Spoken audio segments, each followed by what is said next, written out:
Aujourd'hui, la thématique qu'on va aborder, c'est un sujet qui nous a été demandé par une maman. Donc, je suis très contente de pouvoir avoir mon invité aujourd'hui et j'en profite pour vous dire que si vous avez des suggestions de thématiques, ça nous fait toujours plaisir de pouvoir, ça me fait plaisir de pouvoir recevoir des invités pour les aborder puis répondre à vos questions.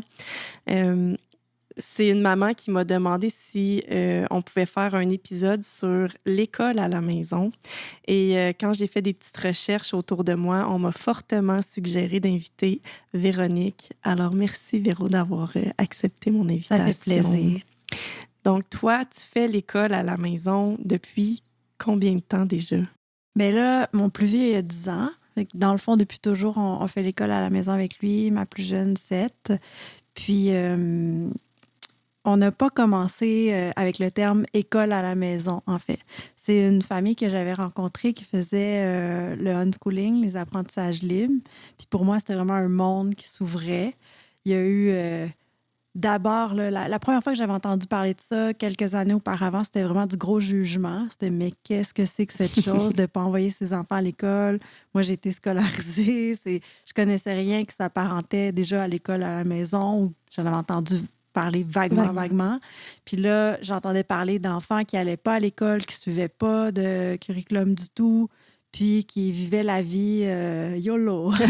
Puis là, je me disais, mon Dieu, mais c'est donc ben pas aider ces enfants-là, c'est irresponsable. Fait que j'ai eu tous ces préjugés-là qui sont arrivés à ce moment-là. Puis un peu plus tard, j'ai rencontré une famille qui faisait ça, puis pour le coup, qui était extrêmement inspirante. Puis là, mes œillères, j'ai perdu un peu d'œillères, j'ai vu plus grand. Puis je me suis rendu compte, en fait, que... Est-ce que ça va? Je me suis rendu compte que c'était beau, puis que c'était riche. Puis, à partir du moment où on faisait les apprentissages libres, c'est pas un rôle d'enseignant qu'on prenait, mais plus, dans le fond, ton rôle de parent que tu continuais en accompagnant tes enfants. Puis, on n'avait pas besoin de compétences particulières parce que le focus était complètement transformé sur c'était quoi les attentes, c'était quoi, qu'est-ce qu'on avait envie de vivre avec notre famille. Puis avec le temps, ben, je me suis éloignée de ce que ça pouvait être les apprentissages libres complètement radicaux, on va dire, là, Ouais. dans la racine. Puis on a adapté ça à notre famille. Là. Puis toi, tu as découvert ça, dans le fond, tes enfants, ils étaient petits, là, comme bien avant qu'ils commencent. Oui, 2-3 ans, je pense qu'il y avait mon garçon. Puis après ça, on est allé au... j'ai dit on, mais dans le fond, moi et lui qui gambadait vraiment beaucoup. On est allé au congrès de la CAID, qui est l'Association québécoise d'éducation à domicile. Puis là, j'allais voir particulièrement une conférence sur le unschooling, les apprentissages libres, pour comme voir si ça se pouvait pour vrai. Puis mon garçon était tellement turbulent que j'avais pas pu assister à la conférence. Puis après, il y avait un groupe de discussion entre parents qui étaient intéressés avec la conférencière. Puis là, mes yeux étaient ronds comme ça, j'écoutais. Puis là, je me disais, mais comment vous faites pour affronter le monde, pour aller, tu sais, vous promener dans le monde avancé puis dire que vous faites ce choix-là? Je trouvais ça très courageux. Puis je trouvais que j'avais l'impression que moi, je pourrais jamais faire ça. 24 heures plus tard, je me suis rendu compte que c'était pas une bonne raison, la peur du jugement, du regard des autres, mais c'est encore quelque chose à quoi je suis confrontée, mais ça m'atteint pas du tout. Presque plus. C'est quoi, justement, les préjugés qu'il y a autour de l'école à la maison? Bien, sans aller dans les détails, tout le monde a son image de ce que ça peut vouloir dire, puis il y a probablement aucune image que les gens ont dans la tête qui représente notre réalité. Réellement, oui. Mais il y a le préjugé numéro 1 qu'on entend souvent, c'est le côté un peu sectaire, hors du monde, des fois que la religion prend le dessus à la maison. Nous, on n'est pas une famille ni pratiquante, ni rien. Puis, c'est pas quelque chose qui est répandu non plus au niveau de l'école à la maison. C'est un 4% qu'on dit qu'ils vont faire ça pour des raisons religieuses. Puis là, pour des raisons religieuses, encore là, dans le 4%, ça peut être juste que c'est central dans l'éducation de leurs enfants puis qu'ils ont envie de nourrir leur foi. Puis l'autre préjugé, ben il y en a plein, là, mais je veux dire, un autre, c'est l'idée qu'on isole nos enfants, là, tu sais, qui vont pas connaître la vraie vie. Comme si moi, toi, tu sais, comme si la vraie vie, il y en avait une. Puis là, il fallait entrer dedans. Il y a celle-là. Des fois, je me suis fait dire dans un parc par une dame vous êtes tellement bonne, vous êtes courageuse. Parce qu'elle, elle m'imaginait dans la cuisine avec la baguette, le tableau, puis toute la journée avec des cours que j'enchaînais avec mes enfants. Puis ma réalité, c'est pas celle-là non plus. Puis, tu peux avoir, c'est ça, de l'autre côté, des gens qui te trouvent irresponsable. Très souvent, c'est des gens qui n'ont pas été en contact du tout avec l'école à la maison ou des gens qui faisaient des apprentissages en famille. Fait que c'est le point principal de ce que j'essaie de dire aux familles qui sont intéressées à faire l'école à la maison, les apprentissages en famille. Les autres, faites votre vie, gang. C'est correct, mais oui. Mais pour ceux qui seraient intéressés, c'est qu'on adapte notre vie de famille, on adapte tout, en fait, avec ce projet-là. Ça devient un mode de vie. Ouais. Moi, je vois ça, l'école à la maison, comme on enlève tout ce qui est contrainte de l'horaire, du rythme scolaire, de ce que la société propose, du plan principal, on va dire. Fait qu'au lieu d'avoir les 12 années de ton enfant programmées d'avance au niveau de son rythme, au niveau de comment ça va se passer pour lui dans la semaine, pour l'été, pour les congés pédagogiques, tout ça, t'enlèves ça, puis là, tu te dis, OK, nous, qu'est-ce qu'on a envie, qu'est-ce qui est important au niveau de l'éducation de notre enfant, au niveau scolaire, qu'est-ce qui nous tient à cœur. Il y a des règles qui s'ajoutent à ça et des règlements au Québec qui font que c'est quand même... c'est réglementé, surveillé quand même à un certain niveau. C'est pas freestyle. Même quelqu'un qui décide de faire les apprentissages libres, on a des comptes à rendre. Il faut prouver qu'il y a un projet d'apprentissage réel, puis qu'on accompagne nos enfants pour qu'il y ait une évolution, puis des apprentissages qui se fassent. Là. C'est ça. C'est vraiment un projet qui est différent pour chaque famille. Il y en a, on est plusieurs ici au village ou dans la région à faire les apprentissages en famille, puis il n'y a aucune famille que c'est pareil. Là. Des fois, c'est un parent qui travaille, des fois, c'est 2 parents qui travaillent, des fois, c'est 0 parent qui travaille. Il y a toutes sortes de choses qui peuvent soutenir ça, des groupes d'apprentissage. Mes enfants vont dans une forest school aussi, comme un centre d'épanouissement en forêt. Pas que je me fasse reprendre. Puis c'est ça, c'est plein de choses qui viennent enrichir l'expérience, mais qui sont bonnes pour notre famille. Notre famille pourrait décider de faire quelque chose de très, très scolaire, très, très libre. C'est vraiment à la discrétion de chaque famille d'adapter ça. Puis je pense, tu disais au village, dans la région, on est à Waterville, on est en Estrie, mais toi, tu as été dans d'autres régions aussi, tu t'es promené, quand tu disais que c'était un mode de vie. Raconte-nous un peu, ça ressemblait à quoi ton parcours pour arriver ici? Nous, on était dans une ruelle verte à Montréal, ou semi-verte, là, selon à qui tu parles. Puis, il y avait des familles, mais on était la seule famille à faire l'école à la maison dans cette ruelle-là. On avait envie de nature. On s'est dit, on va aller voir du pays. On a décidé de déménager au Saguenay. On connaissait personne là-bas. Puis l'idée, c'était d'aller se rapprocher, un peu mode éco-village, tout ça. C'est ça qu'on avait en tête. C'était pas ça, finalement. Puis on était surtout très éloignés des alternatives qu'il y avait à ce moment-là, qui ont déjà changé, mais à ce moment-là, il y avait peu d'alternatives. Il fallait faire 1h15 de route pour un centre d'apprentissage pour Lionel. J'ai dit son nom. Ah! Puis, ouais, c'est ça. On faisait beaucoup de routes. C'était pas si fluide. Puis en même temps, les enfants, à l'âge qu'ils avaient, le besoin de social était moins grand. Là, aujourd'hui, à l'âge qu'ils ont, ça prend plus de place, c'est normal. Puis c'est pour ça qu'on a déménagé puis on est venu dans la région ici parce qu'il y avait plein de choses de proposer. Puis l'autre chose, étant donné que c'est une maman ou quelqu'un qui t'a demandé des informations sur l'école à la maison, quand on fait ce choix-là, c'est un choix souvent qu'on fait, idéalement, on le fait toute la famille ensemble.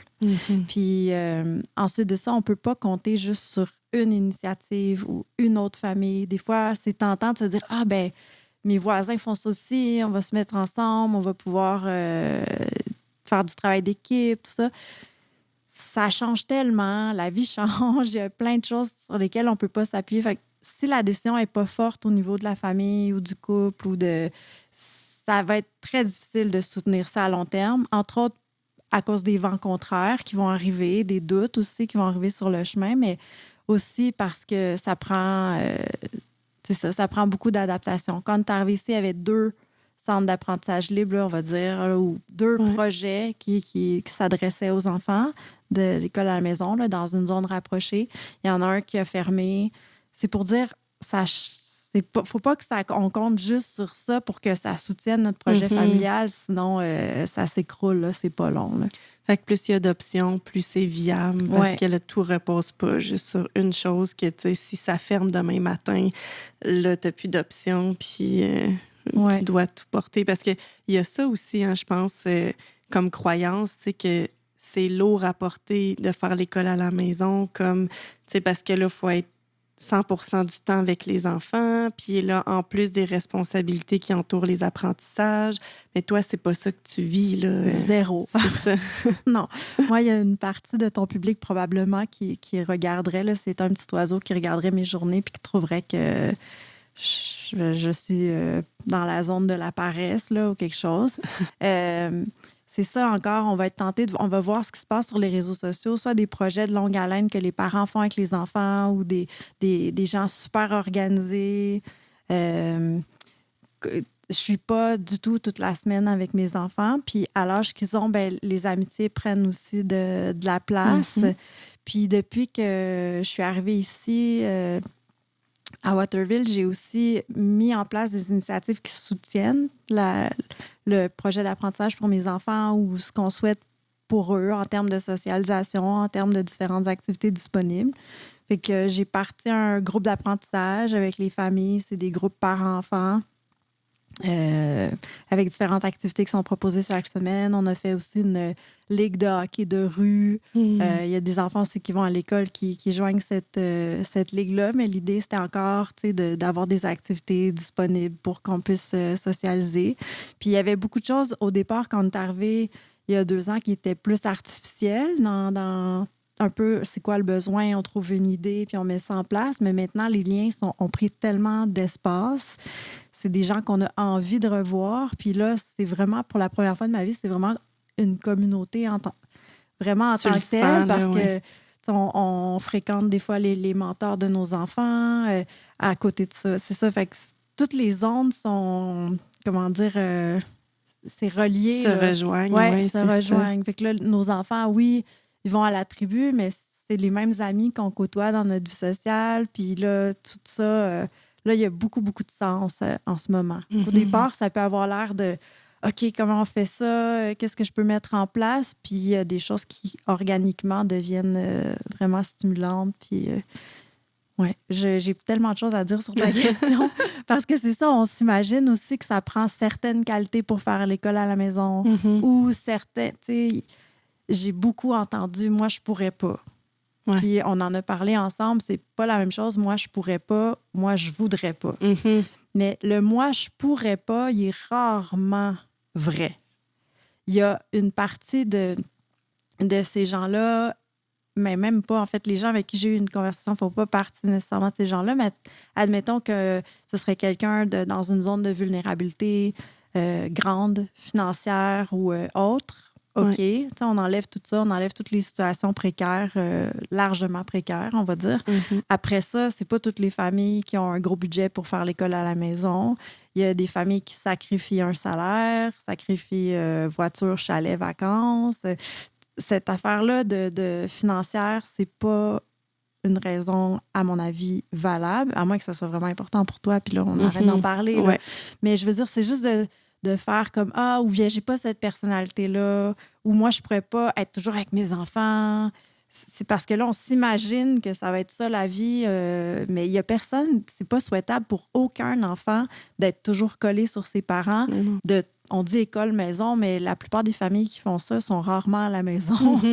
Ça veut dire que tu peux ouvrir ton mode sortie, ton mode aller voir de la famille dans une autre région, c'est possible. Il y a plein de choses qui sont sont accessibles à partir du moment où tu n'as pas un horaire figé dans le temps. Oui, c'est ça. J'imagine que ça prend un certain temps nécessaire, tu sais, d'organisation, d'adaptation, mais à un moment donné, se crée comme une grande famille, finalement, avec qui tu es en confiance, puis que là, tu peux te déposer parce que chacun peut se déposer euh, chacun son tour, finalement, là. Puis là, ça devient, j'imagine, plus léger pour tout le monde. Puis, Il y a eu des moments où j'y croyais plus du tout à ça. Là, ça s'est fait. On en profite, puis ma gratitude est immense pour ça. Après, je sais que c'est souvent vraiment challengeant pour des familles qui sont loin de ça, qui sont loin de ce village d'attachement, qui sont loin d'avoir trouvé leur repère au niveau social. Ouais. Mais admettons, tu es dans une région, tu n'as personne qui fait l'école à la maison autour de toi, que tu connais, tu n'as pas encore accès à ça. Ben, il y a toutes sortes de façons d'ouvrir pour voir ce qui se passe dans ta région. Parce que ça ne veut pas dire que quelqu'un fait l'école maison que tu t'entends bien avec non plus. Là. Mais non. C'est pareil comme dans la vie. Là. Fait que, tu sais, ça prend un temps pour voir qu'est-ce qui est disponible. Puis dans l'absolu, admettons qu'il n'y aurait personne, mais que toi, tu es vraiment proche de ta famille, ben les grands-parents, tes enfants, ils peuvent les voir la semaine. Il n'y a plus les mêmes contraintes. Ouais. Puis chacun connaît ses enfants, ses besoins en termes de voir d'autres personnes. Non, jouer seul, non. Puis là, tu sais, en fonction de qui est ton enfant puis de ses besoins, le parent, que son enfant aille à l'école ou que son enfant fasse l'école à la maison, il va avoir les yeux rivés sur qu'est-ce que je peux faire pour que mon enfant soit mieux, pour qu'il s'épanouisse pleinement. Ben oui. Dans un cas comme dans l'autre, on fait la même chose. C'est juste qu'il y a d'autres outils ou d'autres possibles qui s'ouvrent là, quand on fait l'école à la maison.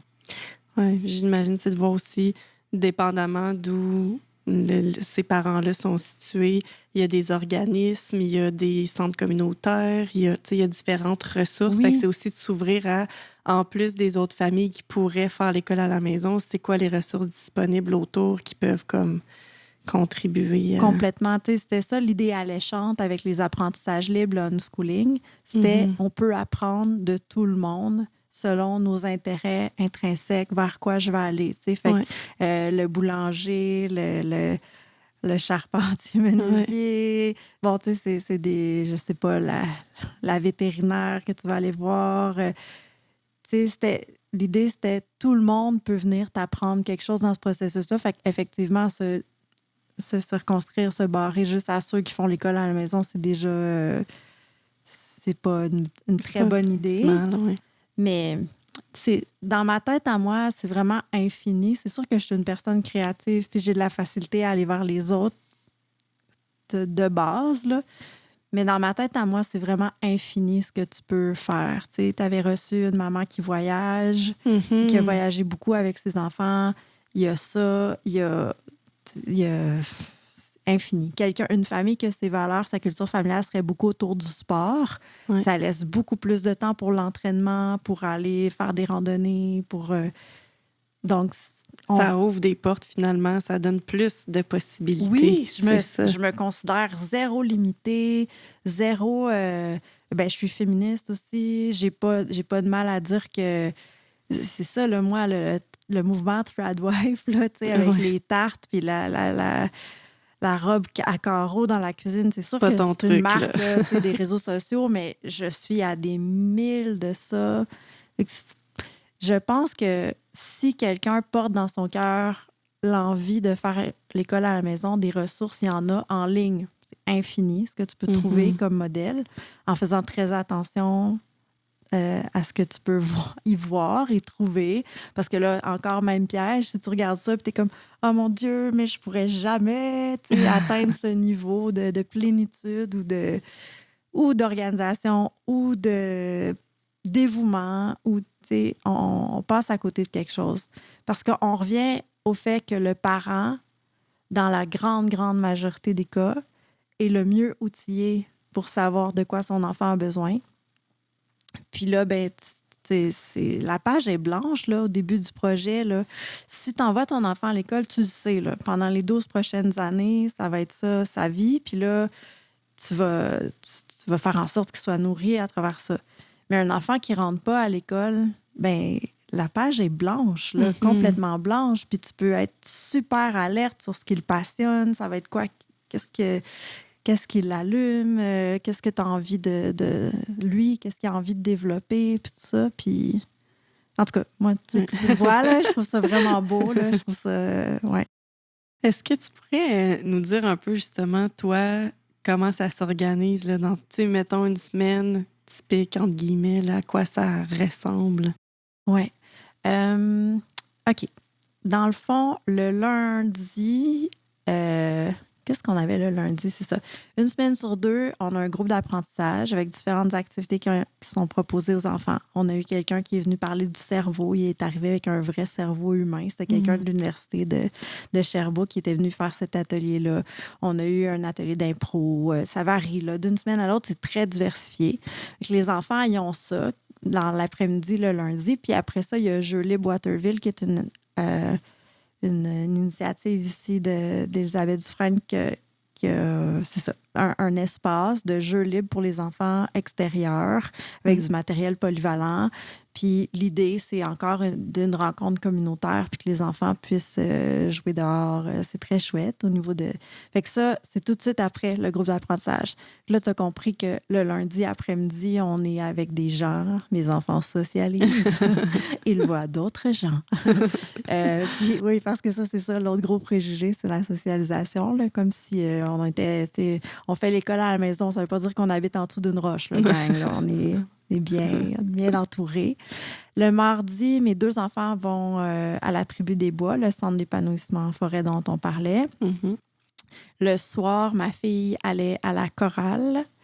Là, il y a une petite pause de la chorale, mais elle va à la chorale du village avec des amis à nous. Le mercredi, c'est une journée où mon conjoint est là généralement. Fait qu'il y a des sorties d'organiser avec les enfants et tout ça. Puis un temps à la maison aussi. Dans le fond, le lundi puis le mercredi matin, j'ai oublié justement parce que ça prend pas beaucoup de place dans notre vie, mais on a un petit temps de formel, de cahier. Okay. Depuis l'année passée, on a ce volet-là pour aller voir un peu plus le vocabulaire scolaire pour que mes enfants, si un jour retournent à l'école, qu'ils puissent, dans le fond, pas être largués au niveau de... Surtout du question-réponse, s'adapter à la façon de répondre aux questions. On revient à ta question. Jeudi, mon garçon va au centre d'épanouissement en forêt. Ma fille reste à la maison. Souvent, on va voir des amis ensemble. Elle va pouvoir jouer avec d'autres enfants. Puis moi, je vais pouvoir passer du temps avec des amis maman. On va à la bibliothèque aussi le jeudi après-midi au village. Puis le mercredi soir, ma fille a un cours de peinture en ce moment au village aussi. C'est une artiste du village qui a commencé à donner des cours de peinture dans son atelier. Puis le vendredi, on avait le hockey de rue qui était là. Des fois, cet été, ça s'est transformé en soccer. Puis après ça, souvent, on fait un souper entre amis aussi le vendredi. Puis là, ben, la fin de semaine, c'est encore plus libre. Fait que vous voyez que ça va, là. Ouais. On est bien, là. Fait que ça vous permet d'avoir un équilibre entre du temps pour vous-même seul, du temps d'amoureux, du temps en famille, du temps... Oui, c'est ça, je ne l'ai pas dit, mais le mardi, quand mes enfants sont à la tribu, nous, on a notre journée d'amoureux. Mon conjoint a des horaires atypiques, on peut jouer avec ça. Puis moi, j'ai du temps aussi seul dans la semaine. Tu sais, probablement plus que beaucoup de mes amis mamans dont les enfants vont à l'école. Fait que c'est ça, le leurre un peu, c'est de penser que ma vie est 100% dédiée à mes enfants, alors que non. Puis pour moi aussi, ça laisse des espaces d'épanouissement puis d'implication dans la communauté. Parce que si j'avais, tu sais, si je faisais du 9 à 5, mes enfants vont à l'école, le soir, c'est sûr que j'ai pas d'énergie à donner à ma communauté, là. Puis là, ben, au fil du temps, au départ, j'étais vraiment dans l'observation de avec qui j'ai envie de créer des liens, où j'ai envie de mettre de l'énergie. Mais là, je suis investie dans vraiment beaucoup de choses bénévolement. Puis c'est la passion pour le choix qu'on a fait de l'école maison, mais aussi ben, l'énergie, le temps dont je dispose. Tu sais, c'est... Ouais. Il y a aussi une maman qui t'avait posé une question pour la transition vers le secondaire, par exemple, des enfants qui ont fait toute leur primaire à la maison, puis que là, ils ont envie d'aller au secondaire par la suite. Qu'est-ce que toi, t'as observé autour de toi pour ceux qui ont vécu ça, là, comment s'adaptent les enfants.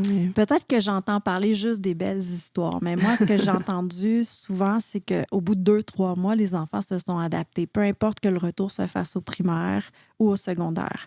Là, quand je dis les enfants se sont adaptés, il faut que la décision vienne en grande partie d'eux, puis qu'ils aient envie d'aller essayer ça ou qu'ils aient vraiment envie d'intégrer le système scolaire. Quand ça se passe dans ce sens-là, ils ont beaucoup de motivation.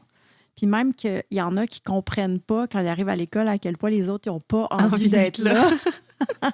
Parce que pour toutes sortes de raisons, il y en a il y en a qui avaient justement le besoin de socialisation. Ils n'ont pas réussi à y répondre dans le cadre de l'école à la maison. Fait que là, c'est comme une bouffée d'air de voir d'autres enfants, un gros nombre d'enfants dans la journée. Puis, après ça, il y a toute la question des troubles d'apprentissage, tout ça qui des particularités qui vont être les mêmes, là, dans le fond, peu importe le moment où tu intègres. Là. Sinon, non, c'est pas un souci. Je te dirais, là, je vais faire hérisser les poils de tout le corps de beaucoup de monde, mais le focus est complètement changé par rapport à l'idée de la performance, réussir au niveau scolaire pour moi. Ça, avec le temps, on dirait que j'ai vraiment désenchantée de cette histoire-là qu'on nous raconte. Puis aussi, quand je vois comment ça se passe en ce moment dans les écoles, ça aussi, ça me fait rire très ironiquement parce que tu vois l'espèce d'hécatombe, là, que tout est en train, ça n'a aucun sens, les ressources qui sont allouées, qu'est-ce qu'on demande aux enfants, il y a plein de choses qui n'ont aucun sens. Fait que quand je vois des gens faire « Oui, mais à l'école, à la maison, ils ne feront pas partie du vrai monde ou ils ne vont pas connaître la vie. » Mais de quelle vie tu parles, en fait? Parce que moi, fait que s'adapter à quoi? C'est aussi la question se pose. Est-ce que c'est s'adapter au niveau scolaire? Au niveau scolaire, ça prend 2-3 mois. Normalement, en règle générale, ça va aller. Mais la partie s'adapter à cette affaire-là qui ne fonctionne pas, que tout le monde le sait, c'est à la racine qu'il va falloir aller se poser les questions pour ce qui se passe à l'école. Là. Mais c'est ça. Je vois plus ça du tout comme un problème, le fait de ne pas suivre cette parade-là, de ne pas suivre la masse, de ne pas suivre les objectifs qu'on s'est fixés. Le programme scolaire, il y a des bons coups puis il y a des moins bons coups aussi. Je ne sais pas si c'est en première année ou en deuxième année d'apprendre tout le vocabulaire de l'Halloween. À quel point c'est une priorité, là, je veux dire, dans tout le vocabulaire qu'on peut apprendre à nos enfants. Puis c'est des choses qui sont devenues automatiques. On se dit, oui, mais à cette année-là, à ce cycle-là, il devrait apprendre telle chose, tout ça. Puis on y croit à cette histoire-là qu'on nous raconte, mais dans les faits, quand on se réalise plus tard, quand on a envie il y a un métier qui nous intéresse, on a une passion, on va aller les chercher, les outils pour atteindre nos objectifs pour cette passion-là. Fait que là, c'est sûr que plein de profs qui m'écoutent sont comme découragés de la vie parce qu'il y a quand même une valeur puis une légitimité à cette pédagogie-là qu'ils apprennent, puis ce qu'ils portent aussi dans le cœur pour enseigner aux enfants. Puis évidemment que l'école à la maison peut pas être pour tout le monde, puis évidemment que l'école est salvateur pour plein de monde, mais pour plein d'enfants. Mais c'est juste, c'est quoi dans notre famille les priorités? Qu'est-ce qui est important? Qu'est-ce qu'on a envie que notre enfant apprenne? Puis qu'est-ce qui va réellement lui servir rendu au secondaire ou au cégep ou à l'université? Oui, quand on a parlé ensemble dernièrement, tu as soulevé un point que j'ai trouvé ultra pertinent, puis je pense que ça va même faire le sujet d'un épisode complet éventuellement, mais c'est, tu as dit, on prépare les enfants pour un futur qu'on connaît pas ou quelque chose comme ça. Tu sais, c'est comme on les prépare à quoi finalement? Tu sais, parce qu'on sait pas exactement qu'est-ce qui s'en vient, on le sait. Fait qu'on les prépare du mieux qu'on peut par rapport à une réalité qu'on vit actuellement, tu sais, avec beaucoup de points d'interrogation pour la suite. Fait que là, ça remet en question un paquet d'affaires, tu sais. Les parents et les profs sont déjà dépassés par rapport à ce que eux ont appris puis ce qui est là. Puis on parle des profs que ça fait pas longtemps aussi qui sont sortis de l'école. Ce qu'ils ont appris, il y a plein de choses qui changent. Au niveau des neurosciences, au niveau de l'accompagnement des enfants, il y a plein de choses qui changent. Au niveau de ce qui est important, des façons d'apprendre, je veux dire, tout ça est en train de changer. Après ça, bon, l'intelligence artificielle, moi, je suis déjà dinosaure. Là. Fait que c'est ça, oui. Puis là, tous ceux qui sont des fervents des apprentissages libres vont parler aussi que l'école, ça a été créé pour... dans la foulée de la révolution industrielle, ce qu'on voulait, c'est de former des travailleurs. Il n'y a jamais été question de former des êtres humains dans l'histoire, là, peut-être là, par des humanistes, on les salue. Mais je veux dire, en général, c'était pas ça l'idée, le plan de match, là. C'était justement de former des gens pour qu'ils puissent répondre à un système qui s'industrialisait. Là, je pense que c'est l'inverse qu'il va falloir, en fait, apprendre. C'est de la créativité, c'est de l'adaptation, c'est de trouver c'est ça, de réinventer les choses. Mm-hmm. Est-ce que ce à quoi on prépare les enfants, de répondre à des questionnaires, avoir déjà en tête ce qu'on a envie qu'ils mettent sur papier, est-ce que c'est ça qui va être vraiment utile? Je suis pas une professionnelle, mais ça fait partie des choses des questions que je me suis posées, là. Ben oui.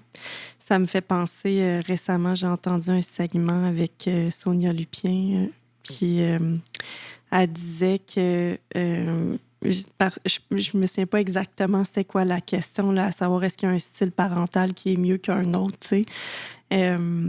Puis une chose qui ressortait, c'est qu'étant donné qu'on ne connaît pas le futur qui s'en vient puis qu'on ne sait pas comment, tu sais, qu'est-ce qui est bon pour les enfants, la conclusion de ça, c'était qu'on a besoin de diversité. Tu sais, on a besoin de diversité parce que, d'un point de vue de survie, en tout cas, là, peut-être que ce sera utile qu'il y ait des enfants qui soient capables de signer des papiers, par exemple, mais on a aussi besoin d'enfants qui vont être créatifs, on a besoin d'enfants qui vont être leaders, puis on en a besoin d'autres qui vont être...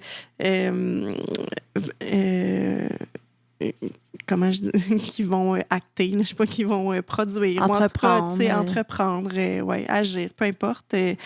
On a besoin de tout ça, tu sais. Donc, je pense que tout peut faire partie. En tout cas, c'est des bonnes questions à se poser. Puis il n'y a peut-être pas comme juste une bonne réponse, mais il y a quelque chose d'intéressant, je trouve, dans les valeurs de l'école à la maison, qui est qu'en tout cas, les enfants sont à la base tous différents. Oui. Les familles aussi, les besoins, les valeurs, les couleurs. Et ça semble répondre à ça, en tout cas. Oui. C'est toute une aventure. C'est en constant changement, en constante adaptation.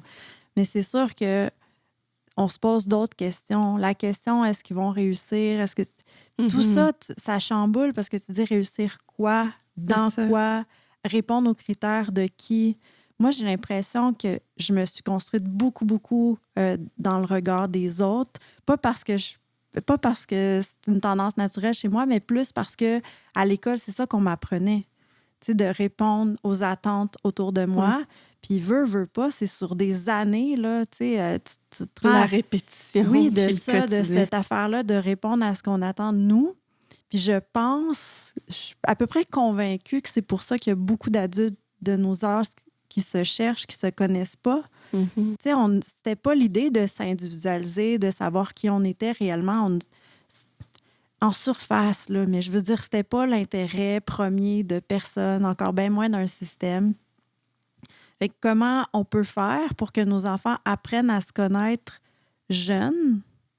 Parce qu'on a beau dire, il faut que ça vienne de toi, de l'intérieur de toi, mais si tu vas à l'école, puis à tous les jours, tu dois répondre aux attentes des gens, des autres, comment, tu sais, je sais pas, comme, c'est quand que ça va se passer le déclic, là? Ça me fait penser à une histoire. Je ne sais pas d'où elle vient, cette histoire-là. Mais c'est une enfant qui va à l'école, puis son enseignante dessine une fleur au tableau ou quelque chose. Puis l'enseignante demande aux enfants de dessiner une fleur, tu sais. Puis au début, ben l'enfant fait comme sa fleur à sa manière, avec ses couleurs, avec ses formes. Puis là, ben l'enseignante reprend en disant « Non, c'est pas ça que je t'ai demandé. Tu sais, je t'ai demandé de faire comme... » celle que moi, j'ai fait au tableau. Ah, OK, fait que là, elle recommence, tu sais, parfait, ça fleur les mêmes couleurs, les mêmes formes, tout ça, tu sais. Puis, bon, ça se répète quelques fois, puis à un moment donné, il y a un enseignant qui demande à l'enfant de dessiner un truc, tu sais, puis l'enfant fait plus rien parce que le prof, il l'a pas dessiné au tableau. Fait que elle dit, ben j'attends que vous me montrez comment, puis quoi. Tu sais, elle avait perdu toute sa créativité, finalement. En tout cas, je trouvais que la symbolique du truc était le rire, le sourire, la créativité. On n'a pas besoin de fouiller loin là, dans les études pour voir que ça se perd très, très vite. Là, il y a vraiment beaucoup de bonne volonté, puis ça n'a rien à voir avec les humains qui sont dans les écoles. C'est c'est la question générale de qu'est-ce qui est important pour nous comme société, qu'est-ce qui est important comme parents, comme famille, puis d'aller voir ça. Puis j'espère vraiment que la personne qui t'a posé la question pour l'école à la maison, elle va se poser ces questions-là. Elle va se dire, mais OK, admettons que je le faisais, ce serait quoi qui serait optimal pour notre famille? Ce serait quoi qui serait intéressant? Qu'est-ce que j'ai envie de vivre? Parce qu'il y a aussi la pensée qu'on se sacrifie là, 100% pour nos enfants, puis que là, après ça, je vais me réveiller à je sais pas quel âge, je vais dire « Oh mon Dieu, mes enfants ont quitté le nid, qui suis-je, où vais-je? » L'intérêt, c'est de se poser la question pour nous aussi, en cours de processus, puis de répondre aux besoins de chaque membre de la famille pour que tout le monde s'épanouisse. Oui. Puis je pense que, on peut se permettre aussi d'essayer, que ce soit par rapport à l'école à la maison ou quoi que ce soit d'autre, se permettre comme parents d'essayer des choses, puis que si ça fonctionne pas, on peut toujours revenir. Il n'y a rien comme expérimenter, je pense. Puis là, je pense aux parents qui, comme tu disais, ont un intérêt, ont ce désir-là ou ces questionnements-là. Parce que pour d'autres, ça sera pas ça, puis c'est bien correct aussi. Mais je trouve ça intéressant si on a envie, en tout cas, de se donner la chance, la possibilité. Puis des fois, on essaye des choses, on réalise que finalement, c'est pas ça, on revient, puis c'est correct aussi. Il y a comme tellement de possibilités. De réaliser qu'on est souvent nos propres barrières, notre propre prison. Peu importe le projet qu'on a en tête. Dire je pourrais pas parce que essaie de voir qu'est-ce que tu peux faire sauter dans ces parce que-là. Puis l'école, c'est tellement ancré que c'est ça la voie. Moi, c'est un hasard que j'ai rencontré quelqu'un qui faisait autrement, puis après ça, d'autres familles qui faisaient autrement vraiment inspirantes, qui faisaient les choses chacune à leur façon. C'est un coup du destin ou un hasard de la vie, mais sinon, j'aurais pas su que ça existait, j'aurais pas su qu'il y avait d'autres façons de faire, puis je suis vraiment contente, puis j'ai envie d'être cette personne-là pour ceux qui auraient envie ou l'idée, puis qui hésiteraient à faire le saut. Là. Ben merci en tout cas d'avoir répondu à toutes ces questions-là. Puis tu sais, si par la suite, il y a des parents qui ont d'autres questions, des commentaires, ben je pourrais te les partager, on pourrait y répondre en différé ou je te réinviterai dans un autre épisode. Ben oui, on n'est pas très loin. Ça me fera plaisir de faire la route. Merci. Merci beaucoup.